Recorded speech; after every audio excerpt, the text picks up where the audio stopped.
لله رب العالمين والصلاة والسلام على سيد الأنبياء والمرسلين وعلى آله وأصحابه أجمعين. أما بعد فأعوذ بالله من الشيطان الرجيم. بسم الله الرحمن الرحيم. يا أيها الذين آمنوا إذا نودي للصلاة من يوم الجمعة فاسعوا إلى ذكر الله وذروا البيع ذلكم خير لكم إن كنتم تعلمون. حضرات محترم اور معزز سامعین کرام،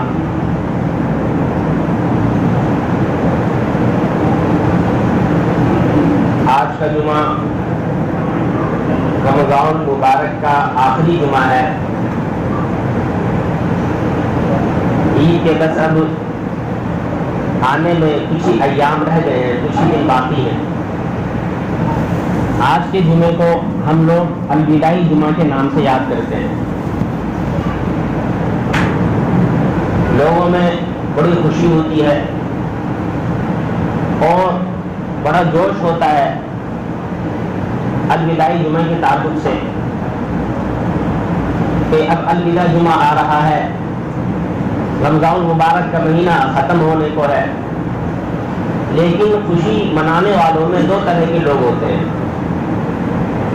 میری بات بعض حضرات کو کڑوی لگے گی اور بعض کو بہت اچھی لگے گی. خوشی منانے والے حضرات میں دو طرح کے لوگ ہوتے ہیں. ایک طبقہ تو عوام کا وہ ہوتا ہے جو اس لیے خوش ہوتا ہے کہ رمضان مبارک کا مہینہ جا رہا ہے. مشقت والا مہینہ تھا، بڑی پریشانی ہو رہی تھی روزہ رکھنے سے، تراویح پڑھنے میں بہت پریشانی ہو رہی تھی. جا رہا ہے، بہت اچھا ہے، اب پریشانی ختم ہو جائے گی. تو یہ وہ طبقہ ہے عوام کا جو فاسق و فاجر کہلاتا ہے، جن کو اسلام سے کوئی لینا دینا نہیں، بس برائے نام مسلمان ہیں، نام کے مسلمان ہیں. دوسرا طبقہ وہ ہے مسلمانوں میں جو رمضان مبارک کے ختم ہونے پر اس لیے خوش ہوتا ہے کہ اللہ تعالیٰ نے ہمیں رمضان کے مہینے میں روزہ رکھنے کی توفیق دی. اب عید آ رہی ہے، اب عید کا اللہ تعالیٰ ہم کو جو ہم نے رمضان میں روزے رکھے اس کا بدلہ دے گا اور اس کا جزا دے گا. اس لیے دوسرا طبقہ مسلمانوں کا خوش ہوتا ہے. اور ہمیں خوشی بھی اس لیے منانی چاہیے کہ اللہ تعالیٰ نے رمضان مبارک جیسا مقدس مہینہ ہم کو عطا کیا اور ہمیں اس میں روزے رکھنے کی توفیق ملی، اللہ تعالیٰ کی عبادت کرنے کی توفیق ملی. اور اس مہینے میں ایک ایسی رات بھی آئی جو 1000 مہینوں سے افضل رات ہے، ہم نے اس کو پایا اور اس میں عبادت کی. اس لیے ہمیں اس مہینے میں ہمیں خوش ہونا چاہیے. بہرحال آج کا دن الوداعی جمعہ ہے. الوداعی جمعے کی شریعت میں کیا حیثیت ہے؟ کیا اس کا کوئی الگ سے کوئی مقام ہے کہ جس کی وجہ سے ہمیں آج کے دن خصوصی خوشی منانی چاہیے؟ تو یاد رکھیں الوداعی جمعے کی شریعت میں کوئی حیثیت نہیں کہ آج کے دن ہمیں الگ سے کوئی خوشی منانی چاہیے کہ چلو الوداعی جمعہ آ رہا ہے، بہت خوش ہوتے ہیں، اچھے اچھے کپڑے پہنتے ہیں، آج کے دن کچھ الگ کام کرتے ہیں، آج کے دن کچھ الگ پکاتے ہیں، آج کے دن کچھ الگ طریقے کا کپڑا پہنتے ہیں. نہیں، شریعت کے اندر اس کی کوئی حیثیت نہیں. بلکہ آپ صلی اللہ علیہ وسلم الوداعی جمعے میں تو مسجد کے اندر اعتکاف میں بیٹھے رہتے تھے اور صحابہ کرام رضوان اللہ تعالی علیہم اجمعین جب رمضان مبارک کا مہینہ گزرتا تو اور زیادہ متحرک ہو جاتے تھے اور زیادہ اللہ تعالیٰ کی عبادت میں مصروف ہو جاتے تھے اور زیادہ اللہ تعالیٰ کی عبادت میں انتھک کوشش کے ساتھ لگ جاتے تھے. تو رمضان مبارک کا مہینہ دراصل ہم کو سبق سکھاتا ہے اور یہ سکھاتا ہے کہ مہینہ صرف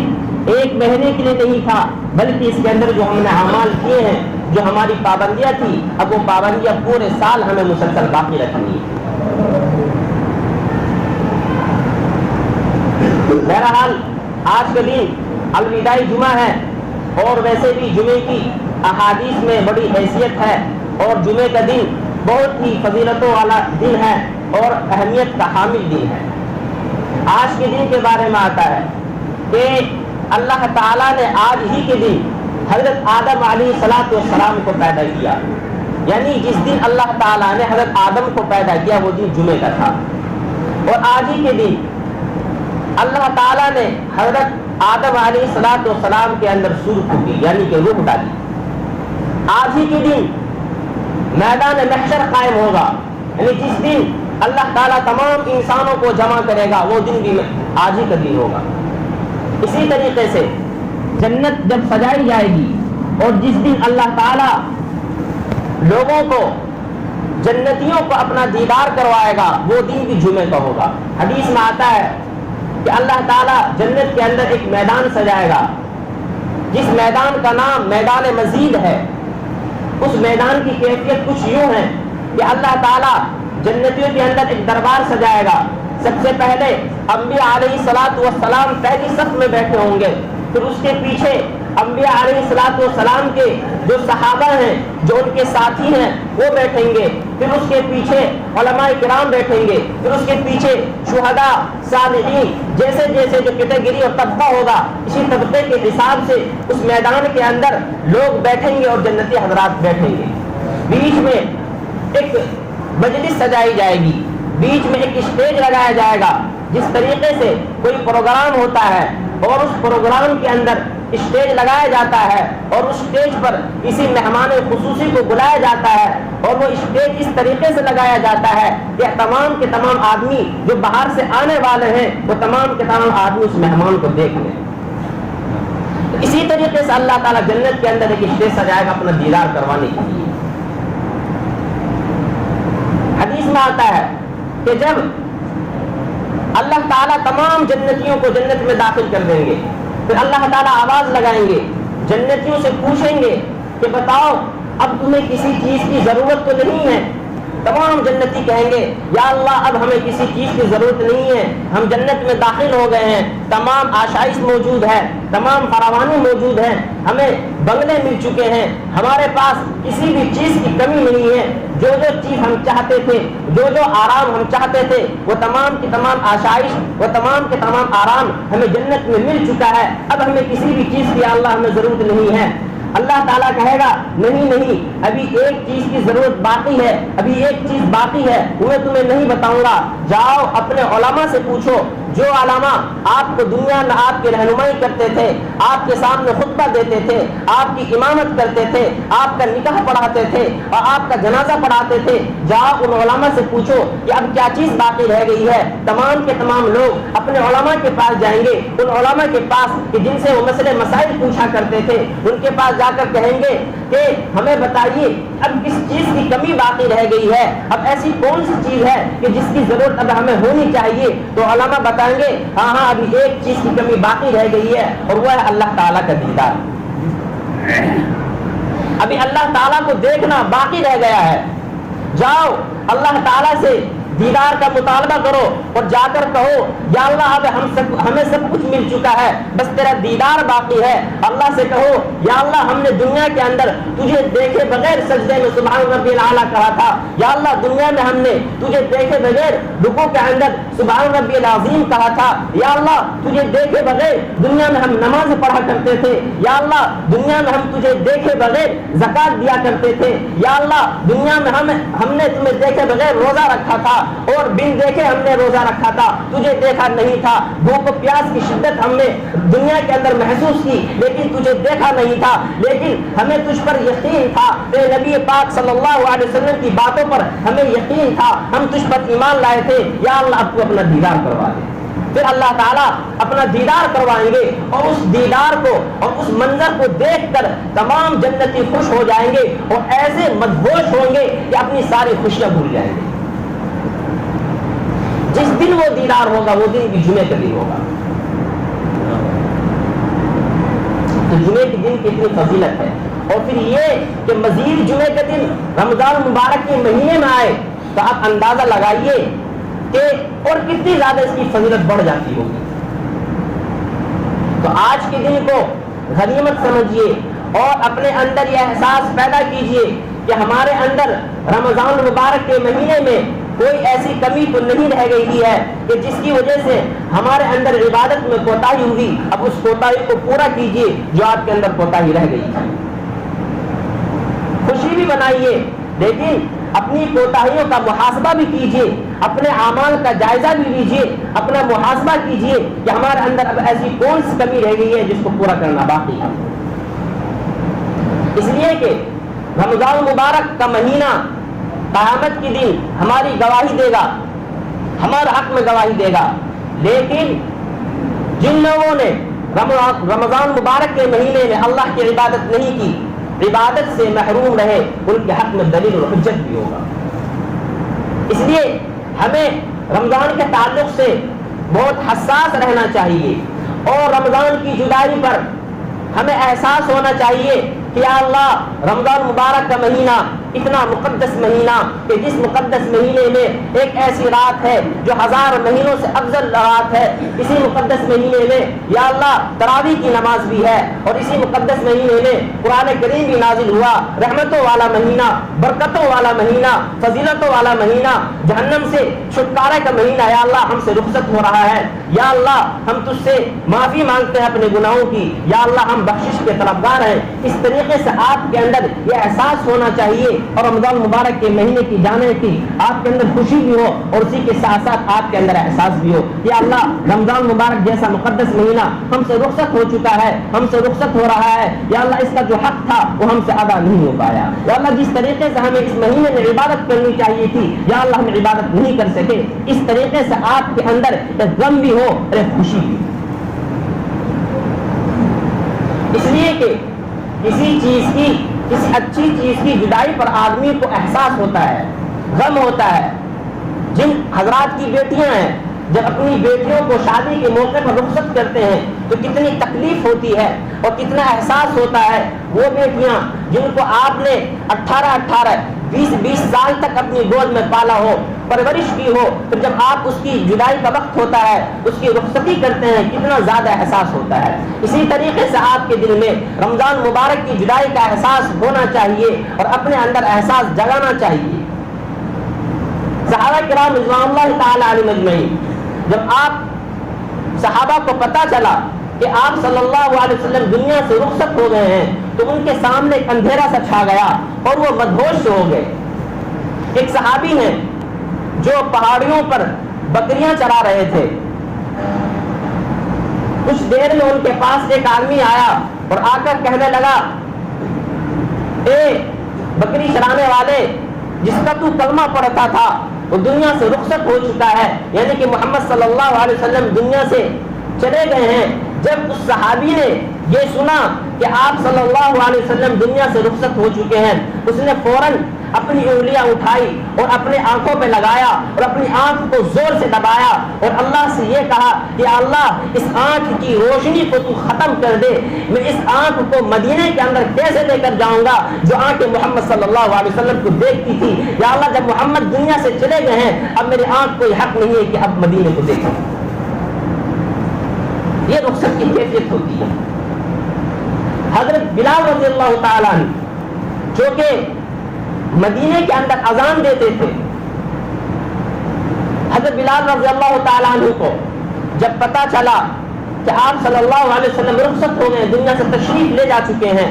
ان کو صحابہ نے کہا بلال اذان دو۔ حضرت بلال نے اذان دینی شروع کی، اشہد ان لا الہ الا اللہ اشہد ان محمد رسول اللہ پر جب پہنچے، جس کا معنی یہ ہے کہ میں گواہی دیتا ہوں کہ محمد اللہ کے رسول ہیں، جب اس کلمے پر حضرت بلال پہنچے ہیں، اس کلمے پر پہنچتے ہی بے ہوش ہو گئے اور زمین پر گر پڑے۔ صحابہ نے پوچھا اور اٹھایا اور ان کو ہوش میں لائے اور کہنے لگے بلال کیا بات ہے، خیر تو ہے، کیا ہو گیا، تم بے ہوش کیوں ہو گئے اس کلمے پر آ کر؟ حضرت بلال نے کہا کہ میں کیا بتاؤں، جب میں اشہد ان محمد رسول اللہ کہتا تھا تو میرے سامنے محمد کا چہرہ ہوتا تھا، جب میں اشہد ان محمد رسول اللہ کہتا تھا نبی کریم صلی اللہ علیہ وسلم منبر پر بیٹھے رہتے تھے، جب آج میں نے محمد رسول اللہ کہا ہے تو نبی کا چہرہ نظر نہیں آیا، مجھے نبی نظر نہیں آئے، اس لیے میں بے ہوشی کی حالت میں آ کر میں زمین پر گر پڑا۔ یہ جدائی کی کیفیت ہوتی ہے، اس کو بولتے اسلام اور نبی سے محبت۔ حضرت بلال پر اتنا گہرا صدمہ ہوا آپ صلی اللہ علیہ وسلم کی دنیا سے جانے کا کہ حضرت بلال نے مدینہ منورہ چھوڑ دیا اور 1 سال کے بعد مدینہ منورہ تشریف لائے ہیں۔ حضرت بلال کے خواب میں آپ صلی اللہ علیہ وسلم آئے اور کہنے لگے اے بلال تو نے مدینہ کیوں چھوڑ دیا؟ حضرت بلال نے کہا کیا رسول اللہ اب مدینے میں آپ کا چہرہ مجھے نظر نہیں آتا، اب میں کس کو مدینے میں تلاش کروں گا، اب کس کی محبت میں میں جیوں گا اور کس کے عشق میں میں مدینے کے اندر رہوں گا، یا اللہ یا رسول اللہ اس لیے میں نے مدینے کو چھوڑ دیا۔ آپ صلی اللہ علیہ وسلم نے کہا کہ بلال تجھے ایسا نہیں کرنا چاہیے تھا، یہ کیسی یاری ہے، یہ کیسی دوستی ہے کہ تو نے میرے شہر کو چھوڑ دیا، بس اتنا خواب میں دیکھنا تھا۔ حضرت بلال رضی اللہ تعالیٰ عنہ بیدار ہوئے اور فوراً رات کو وہاں سے نکل پڑے اور پوری رات پیدل چلتے رہے یہاں تک کہ مدینہ پہنچ گئے ہیں۔ مدینے میں جا کر مسجد میں پہنچے جو دیکھا حضرت حسن اور حضرت حسین رضی اللہ تعالیٰ عنہ مسجد کے اندر بیٹھے ہوئے ہیں، ان کو دیکھا تو وہ دونوں کے دونوں بچے حضرت بلال کے پاس آئے اور آ کر کہنے لگے چچا جان آپ کہاں چلے گئے تھے؟ آپ کو دیکھنے کا ہمارا دل چاہ رہا تھا، مدینے کے اندر آپ کی آواز سنائی نہیں دے رہی تھی، اذان تو ہوتی تھی لیکن بلال جیسی آواز نہیں ہوتی تھی، رہ گئی رسم آزاں روح بلالی نہ رہی، فلسفہ رہ گیا تلقین غزالی نہ رہی۔ ایسی اذان تھی حضرت بلال رضی اللہ تعالیٰ عنہ کی۔ تو حضرت بلال نے جب حضرت حسن اور حسین کو دیکھا، چونکہ حضرت حسن اور حسین آپ صلی اللہ علیہ وسلم کے نواسے تھے اور آپ صلی اللہ علیہ وسلم اپنے نواسوں سے بہت زیادہ محبت کرتے تھے، جب آپ گھر میں داخل ہوتے حضرت فاطمہ سے کہتے اے فاطمہ میں حضرت حسن اور حسین کو روتا ہوا بلکتا ہوا دیکھنا نہیں چاہتا۔ اسی کو مد نظر رکھتے ہوئے حضرت بلال نے حضرت حسن اور حسین کی بات مانی اور اذان دینا شروع کر دیا۔ جب اذان حضرت بلال نے دی ہے تو پورے مدینے کی عوام مسجد کے اندر آ گئی، عورت بچے بوڑھے بوڑھیاں سب کے سب مسجد میں آ گئے یہ دیکھنے کے لیے کہ بلال آ گیا ہے، ہو سکتا ہے کہ محمد بھی واپس آ گئے ہوں، جب بلال آ گیا ہے تو بلال کا محبوب بھی آ گیا ہوگا، اس لیے سب کے سب جمع ہو گئے۔ لیکن کیا منظر تھا، حضرت آپ صلی اللہ علیہ وسلم تو دنیا سے رخصت ہو چکے تھے، بلال تو آ گئے لیکن آپ صلی اللہ علیہ وسلم دنیا سے رخصت ہو گئے تھے، اس لیے کہ یہ دنیا ایک موت ہے جو یہاں سے ایک مرتبہ چلا جائے وہ دوبارہ نہیں آتا۔ اس لیے میرے بھائیوں ہمیں رمضان المبارک کے مہینے کی قدر کرنی چاہیے اور اپنے اندر یہ احساس جگانا چاہیے کہ اللہ ہم سے بہت غفلت ہو چکی ہے، ہم نے بہت گناہ کیا ہے، یا اللہ تو ہمیں معاف فرما، اور اپنے اندر احساس جگانا پڑے گا، اپنے اندر احساس جگائیے، اس کے بغیر کوئی چارہ نہیں ہے، اس لیے کہ حالات اتنے خراب ہیں، اتنے زیادہ نازک ہیں کہ اپنے اندر احساس جگائے بغیر کام نہیں چلنے والا۔ پورے ملک کے اندر ایک حالات کو بگاڑنے کی سازشیں ہو رہی ہیں، کوششیں ہو رہی ہیں، خصوصاً عید کے موقع پر حالات کو بگاڑنے کی جو شدت پسند عناصر ہے وہ کوششیں کر رہے ہیں۔ اس لیے ہمیں حساس رہنا ہے، اس لیے ہمیں اپنے دین پر مکمل عمل کرنا ہے اور آپ صلی اللہ علیہ وسلم کی مکمل اتباع کرنی ہے، اس لیے کہ کامیابی آپ صلی اللہ علیہ وسلم کی مکمل اتباع کرنے میں ہے۔ ہمیں گھبرانا نہیں ہے، حالات سے ہمیں دوچار نہیں ہونا، ہمیں یہ نہیں سوچنا ہے کہ ہمارا کیا ہوگا، ہمارے آنے والی نسل کا کیا ہوگا۔ اگر ہمارے اندر بیداری ہے، اگر ہم اللہ تعالیٰ کو یاد کرتے ہیں اور اپنے نبی کریم صلی اللہ علیہ وسلم کی اتباع کرتے ہیں تو ہمیں گھبرانے کی بالکل بھی ضرورت نہیں ہے، اس لیے کہ یہ کوئی پہلا موقع نہیں ہے جب مسلمانوں کو ستایا جا رہا ہو اور ان کو کاٹنے کی مارنے کی باتیں ہو رہی ہوں۔ آج سے 1400 سال پہلے بھی جب قرآن کریم نازل ہوا، آپ صلی اللہ علیہ وسلم جب کفار کو دعوت دے رہے تھے تو اس وقت بھی مسلمانوں کو ستایا گیا ہے، مسلمانوں کی آواز کو دبایا گیا ہے۔ یاد رکھیں کہ جب جب اسلام ابھرتا ہے اور جب جب اسلام کی طاقت پوری دنیا میں پھیلتی ہے تو اس کو دبانے کی کوشش کی جاتی ہے، اور جب جب بھی اسلام کو دبایا گیا وہ اتنی تیزی کے ساتھ ابھرا ہے۔ ابھی حالیہ خبریں یہ ہیں کہ غیر مسلموں کا کہنا ہے کچھ شدت پسند عناصر کا کہ مساجد کے اندر اذان ہو رہی ہے تو اس کے مقابلے میں ہم ہنومان چالیسا پڑھیں گے۔ یہ کوئی نئی بات نہیں ہے، اس لیے قرآن کہتا ہے وقال الذين كفروا لا تسمعوا لهذا القرآن والغوا فيه لعلكم تغلبون۔ کفار مکہ کہا کرتے تھے جب آپ صلی اللہ علیہ وسلم قرآن کریم پڑھتے، صحابہ قرآن کریم پڑھتے تو کفار کہا کرتے تھے ان مسلمانوں کے مقابلے میں جہاں جہاں یہ قرآن پڑھتے ہیں وہاں وہاں تم شور مچاؤ، ہنگامہ کھڑا کرو تاکہ ان کی آواز دب جائے اور یہ پست ہو جائے۔ لیکن دنیا کفر نے دیکھا کہ جہاں جہاں اسلام کی آواز کو دبانے کی کوششیں کی گئی ہے، جہاں جہاں اسلام کی آواز دبانے کی کوششیں کی گئی ہے وہیں اسلام بہت تیزی کے ساتھ ہوا ہے۔ اس لیے میں مسلمانوں سے کہتا ہوں، خصوصاً آج کے نوجوانوں سے کہتا ہوں کہ قرآن کریم پر عمل کرو، قرآن کریم کو خوب پڑھو، اس لیے کہ قرآن کریم واحد ایسی کتاب ہے کہ جب آپ